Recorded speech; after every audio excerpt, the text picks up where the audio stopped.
So we have just about all the hardware installed now. You can see the front end's on. We had to cut a little bit out of the bumper, give it some supports so it's not flapping around in the wind. But unfortunately with this kit, we had to modify just about every aspect of this. The charge pipes going into the intake, we had to cut these back about 1.5 inches on this side and this side to be able to fit this MAF sensor in and re-bead roll the lips of the pipes. From there, we also had to complete the entire exhaust system. That was quite a hassle because the downpipe was not manufactured properly, so it didn't line up. So Toby had to add about 3 inches overall to 2 separate sections of that downpipe to get it to line up with the tunnel to be able to start making the custom exhaust out the back. I'm gonna go over a couple of things that we finally figured out. So we're gonna start with the O2 sensors. You do need to use the original Bank 1 O2 sensor. We went ahead and put both of them in. They're both the pre-cat O2s. That's just for the ECU to be able to run properly. And the wideband goes on the last, on the downpipe basically, not the dump pipe, not the immediately off the turbo, but the section that gets attached to it. There's one O2 opening. Put the wideband there. I can show you the wiring once we go in the car real quick, but then also the vacuum lines for the turbo, wastegate, and blow-off valve. There's a boost port right off the turbo outlet right here. That vacuum line runs straight to the wastegate on the downpipe. It goes to the port on the bottom or closest to the exhaust pipe, because not the top. The top port on that wastegate is for boost control. Then on the blow-off valve, we have the vacuum line right here, and that's running from the back of the manifold where we had recently taken off and deleted vacuum. So there's just a port there we're using. The MAF sensor, we bought the wiring kit for, is $100. You can do it yourself. It's not gonna look as good probably, but that just plugs into the original plug, and then the new goes to the new MAF and the ground over here. And we can get rid of the post-cat O2 sensor wires. Now let's go ahead and look in the car and go over the electric wiring for the wideband O2. All right, you're gonna have to remove your glove box and everything associated with plastics in the passenger footwell. We're gonna be running wires through the firewall and tapping a fuse location off the fuse box.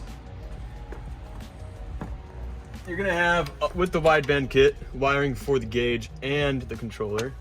Both the powers and grounds for both, red and black, get put together. The red goes to what we use, add a fuse into a circuit that does not exist in the car but does have power. And that is, might be a second. Oh, it's the Headlight washer. Headlight washer stuff. So there's a power line there and there's no ground there. So you're basically just jumping a power out. And then the ground I used all the way in the back behind this little like plastic box thing. Behind that, there's a little nut to the right. Anywhere you can find a solid chassis ground, put both the black wires there together. And then one wire from your controller gets wired to the gauge. It's the yellow and white if you have the LC2, whatever you have. It'll say in the instructions for the sensor wire. And then you plug in your O2 sensor, that's running through the firewall. That location, I can show you right in here. In that white box looking thing, there's a hole straight through it. And that's a pre-existing hole. I can show you on the engine bay side.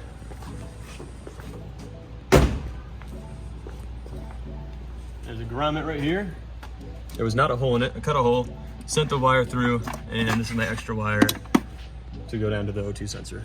So with that all being done, the next and probably the most annoying part is all the computer software to be able to connect to the ECU, flash it, and read it. So we're gonna start with the computer. You need a Windows-based or Mac running a Windows Mirror 32-bit operating system. So we have Windows 10, I think, but you have the 32-bit version with the x86 processor, which apparently is not fully necessary, but we went ahead and went safe with it. You start with going to BeRacingtuning.com. We are using BeRacing. and go to his blog and go to the ROM Raider logger setup. It has most of the links you'll need. The first thing you need to do is uninstall any version of Java that you have on the computer and only install the version that is mentioned here, which is the 32-bit version from this link right here. Next, after that, you can install ROM Raider from the links provided, and we can go to the next link, which is on his blog as well, on a different part for flashing.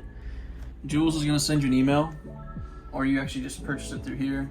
The flasher's free, and that part's super straightforward. I'll show it to you. You just download and install the application, which is our first step. What we'll do once we get this on and we'll have the cable in the car connected is we do a full read. So the full read takes the existing file on the ECU, and that's what we send off to him. That's step one. He's gonna modify it and give us our base tune file for the turbo so we can just get it started up to idle. At that point, that's when ROM Raider gets into the mix and we start data logging. And with the file he sends you is what you then use with this app again to install it onto the ECU. Right, so we'll show you that right now. Yeah. I'm in. So we're using the BeRacing application right here. This is their flasher. Basically, it's a pretty simple process. You get your car powered up, the battery plugged in. You get this DCAN cable off Amazon. We'll link it. That's how you interface through your ECU. So you plug into your OBD2 port here on your laptop. You open the flasher. You connect the cable. And once you see that the cable is connected on your screen down here, you'll then click identify, and that's what it started to do here, and this is the progress.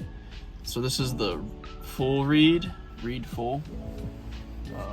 We're pulling off the current file off the ECU that we're gonna send over to Jules at BeRacing, and then he's gonna give us our base map to start it up.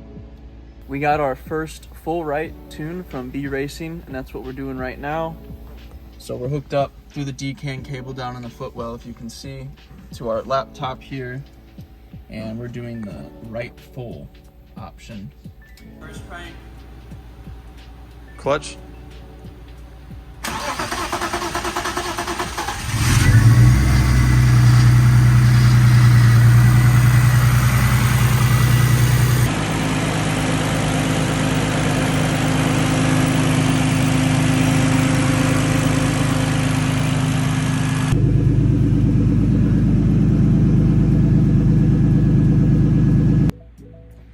So we're going to show you how we got ROM Raider to work, because it is not easy. But we're going to first just open up the application.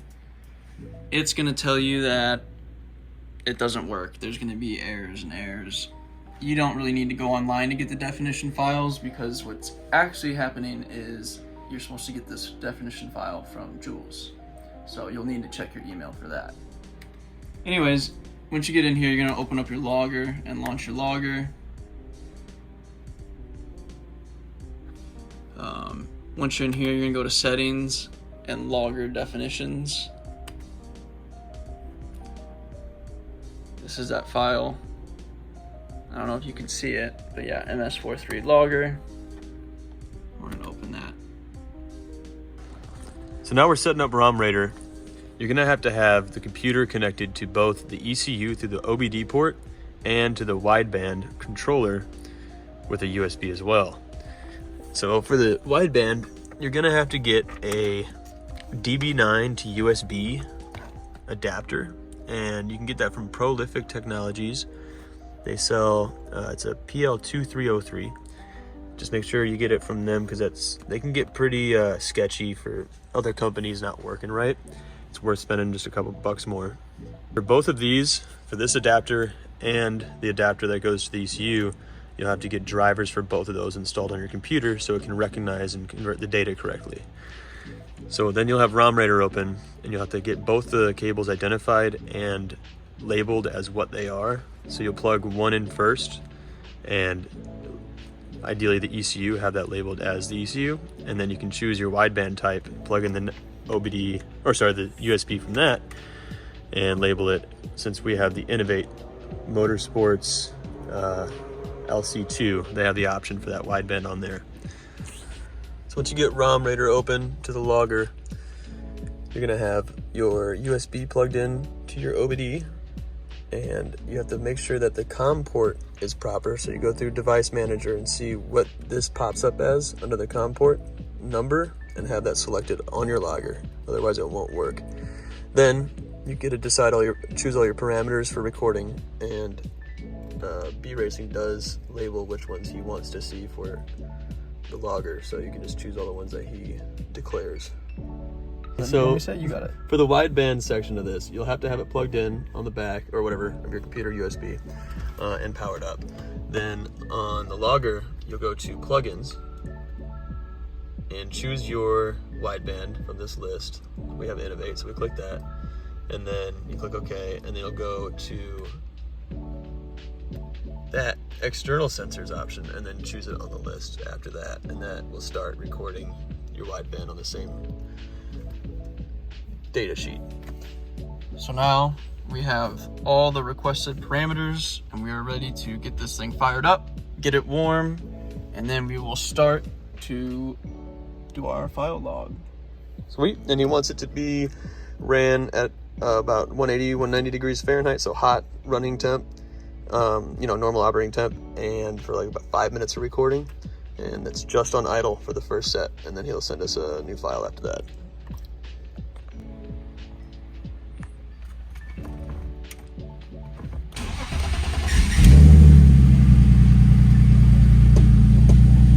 So this is the point. We're at our operating temperature, and we are going to start our file log. Alright, so we just uploaded our second revision. We're just going to check out idle and log data again, but there should be a new revised tune file. So we're going to do a quick start.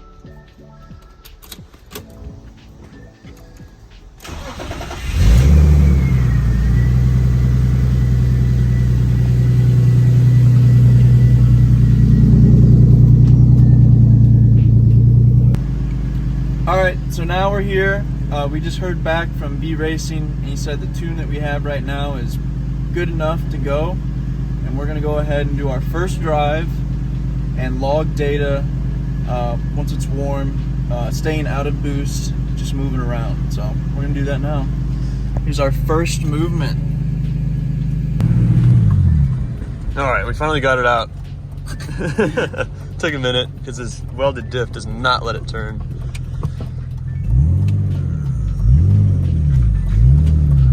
Diff sucks. He needs the LSD. Our main goal is to watch this, make sure it doesn't go above 16.9 on a normal drive. Too bad we had to make a lot of turns.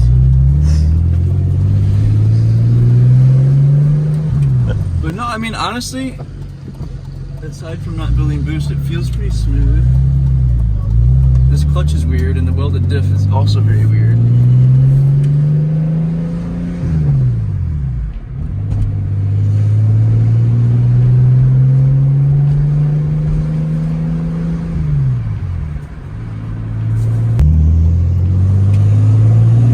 Alright, so we're on our second run of the day, getting our higher RPM and a bit more throttle. He's wanting us to do high RPM with just a little bit of throttle on it, so we end up building a little bit of boost, and it sounds great.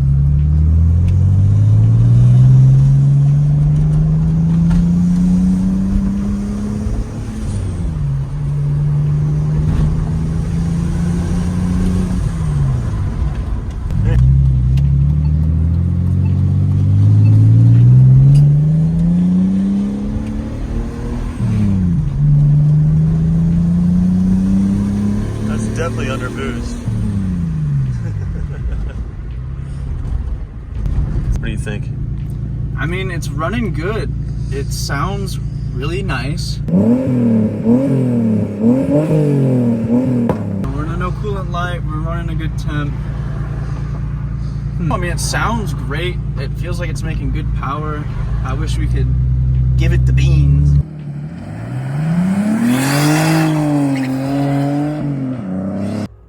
So with the car running now, it's just going to be a repetitive process of logging your data with RomRaider, sending it to Jules at BeRacing, going over that, and then I'm going to send you a new file that you flash with his flasher. Each time we're going to progressively add more throttle position and more load to this engine, getting more boost, and just gradually get it up to the point to where we're hitting wide open throttle and making sure we're hitting the right AFRs and getting the right smooth power delivery that we want. So with that, we're gonna wrap up our video on how to turbo your E46. If you have any questions, please leave a comment for us. If you like this video, give us a thumbs up, and please do subscribe. We'll also have a video out just giving our final thoughts and reviews on turboing an E46, and more importantly, the CXRacing turbo kit itself and our time working with Jules. So check that out on our channel and have a good time. See ya. Thanks.